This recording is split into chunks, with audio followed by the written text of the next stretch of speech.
A small tabby kitten was found shivering behind a dumpster on a cold morning in March.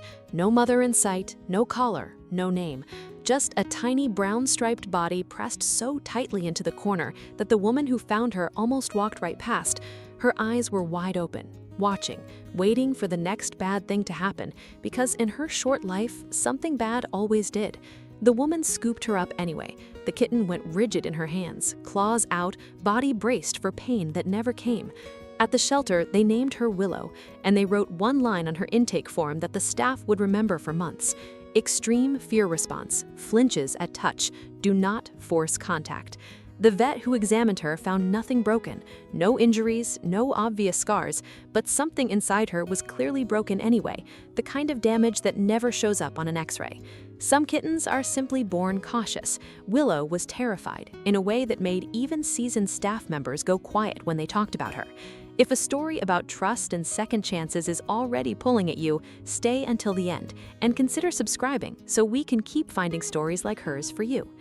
For the first 2 weeks, Willow lived in the back corner of her kennel. She ate only when no one was watching. She drank only in the dark. Volunteers tried everything: soft voices, slow hands, treats left just close enough to reach, never close enough to threaten. Nothing worked. She flinched at footsteps. She flinched at doors closing. She flinched once at her own shadow moving across the wall. The shelter staff had seen fear before, but this was different. This was a kitten who had learned somewhere that hands meant harm. Other kittens in the same room chased string toys and tumbled over each other, loud and fearless. Willow watched them from her corner like she was studying a language she'd never learned to speak. Adopters came through almost daily. Most didn't even notice her, tucked into the shadows at the back of her kennel. The ones who did notice usually moved on quickly, drawn instead to kittens who purred and pressed against the bars for attention. One volunteer, a young woman named Priya, started sitting outside Willow's kennel every evening after her shift. She brought no treats, no toys. She just sat.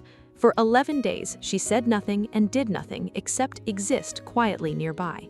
On the 12th day, Willow crept forward 3 inches, just 3 inches, and then she stopped, frozen, watching Priya's face for any sign of danger. Priya didn't move. She didn't breathe too loudly. She just let the silence hold. That night, for the first time, Willow ate while someone watched. It wasn't much, but it was everything. Weeks passed. Willow began allowing herself to be near people as long as she controlled the distance. She would sit 2 feet away, then 1 foot. Then one evening, she pressed her small head against the bars of the kennel door just once and pulled back immediately like she'd surprised herself. Priya decided to foster her. The car ride home was a nightmare of yowling and scratching at the carrier door. Willow arrived at Priya's apartment soaked in fear sweat, refusing to come out for 6 straight hours. We're at the halfway point of Willow's story, and if you haven't already, now's the moment to hit subscribe so you don't miss where this goes. The first month in the apartment was slow, painfully slow. Willow hid under the couch. She only emerged at night when she thought no one could see her, to eat and use the litter box and disappear again before sunrise. Priya never chased her, never reached under the couch, never forced a single interaction. Instead, she talked to her, softly, constantly, about nothing in particular. Her day, her plans, the weather outside, just so Willow would learn the sound of a voice that never hurt her. Friends told Priya she was wasting her time, that some cats just stay broken, that maybe Willow needed a quieter home, or a different foster, or more time than anyone could reasonably give. Priya kept talking to the couch anyway. Slowly, the kittens started coming out earlier, first at 3 a.m., then midnight, then one night at 9 p.m. while Priya was still awake on the couch. Willow sat in the doorway of the living room and stared at her for a long, long moment. Then she walked forward and sat on the rug 3 feet away. It was the closest she had ever chosen to be. From that night on, something shifted. Willow began sleeping on the far end of the same couch, not touching, just sharing space, learning, inch by inch, that closeness didn't always mean danger. One evening, Priya fell asleep with her arm hanging off the couch cushion. She woke up to something warm and rough against her wrist. Willow was licking her skin, slow and deliberate, the way a mother cat cleans a kitten. Priya didn't move a muscle. She barely breathed. She just watched this small, terrified creature choose, for the first time in her life, to give affection instead of flinch from it. Tears blurred her vision before she even realized she was crying. That single moment became a turning point neither of them fully understood yet. Over the following weeks, the distance kept closing. Willow started sleeping curled against Priya's leg instead of at the far end of the couch. She started following her from room to room, not out of fear, but out of choice. And then, one ordinary Tuesday morning, Priya walked into the living room and stopped in the doorway.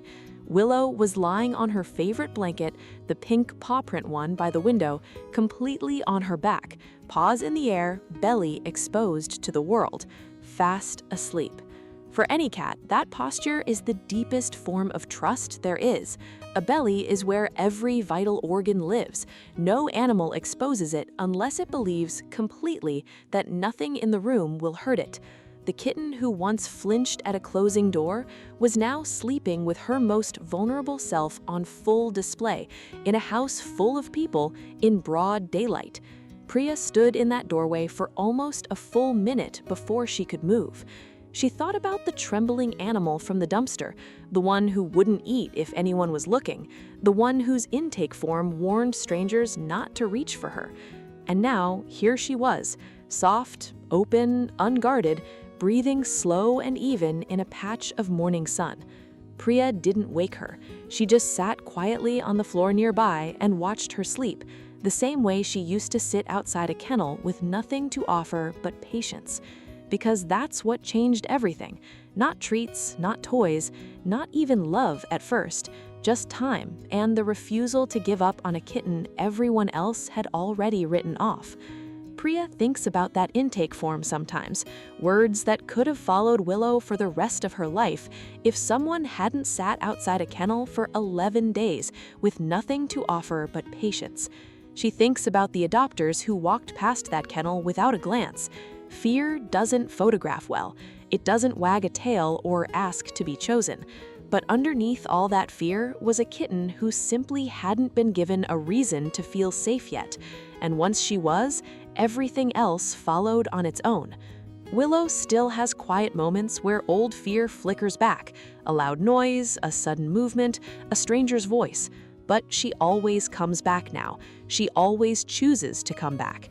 And every time she rolls onto her back on that pink blanket, paws curled, belly bare to the world, it says something louder than words ever could. She isn't afraid anymore. She is home. Sometimes the animals who trust the hardest are the ones who were hurt the most before we ever met them. And sometimes all it takes to change that is refusing to look away. Would you have had the patience to wait 11 days for 3 inches of trust? Or would you have given up sooner? Tell me in the comments.